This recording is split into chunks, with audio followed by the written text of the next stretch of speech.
कराची की तबाहाल सड़कें और डंपर माफिया का राज एक ऐसा मसला बन चुका है जो न सिर्फ शहरियों की रोजमर्रा जिंदगी को मुतासिर कर रहा है बल्कि उनकी जान के लिए भी खतरा बन गया है। शहर के मुख्तलिफ इलाकों में खस्ता हाल और गड्ढों से भरी सड़कें ट्रैफिक हादसात का सबब बन रही हैं। बारिश के बाद उन सड़कों की हालत मजीद बिगड़ जाती है जिससे मोटरसाइकिल सवार, रिक्शा ड्राइवर और पैदल चलने वाले सभी मुतासिर होते हैं। कई मकामात पर बड़े बड़े गड्ढों में पानी जमा हो जाता है जिसकी वजह से गाड़ियां उलटने के वाकयात भी सामने आ चुके हैं।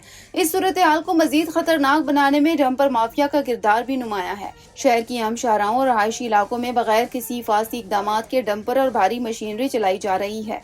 तेज रफ्तार और बेहंगम डंपर ट्रैफिक कवानीन की धज्जियां उड़ाते हुए चलते हैं जिसके नतीजे में कई कीमती जानें जाया हो चुकी हैं। अवाम का कहना है कि ये गाड़ियां अक्सर रात गए या सुबह सवेरे तेज रफ्तारी से गुजरती हैं जब सड़कों पर निगरानी कम होती है और यही वक्त सबसे ज्यादा हादसात का होता है। ये बात काबिल जिक्र है कि सिंध में पाकिस्तान पीपल्स पार्टी की हुकूमत को मुसलसल 15 साल से जायद का अरसा हो चुका है, मगर इस दौरान भी कराची की सड़कों और ट्रैफिक के मसाइल पर कोई खातिर ख्वाह काम नहीं किया गया।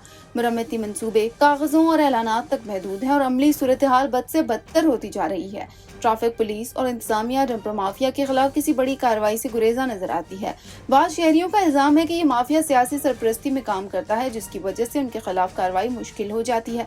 शहरी हल्के मुतालबा कर रहे हैं कि हुकूमत फौरी तौर पर सड़कों की बहाली के लिए हंगामी बुनियादों पर काम शुरू करे, डंपर्स और भारी गाड़ियों के लिए अलहदा रूट मुकर्रर करे और ट्रैफिक कवानीन की खिलाफवर्जी करने वालों के खिलाफ सख्त कार्रवाई करे। अगर फौरी इकदाम न किए गए तो ये मसला मजीद संगीन हो जाएगा और कराची के शहरियों की जानो माल मुसलसल खतरे में रहेगी।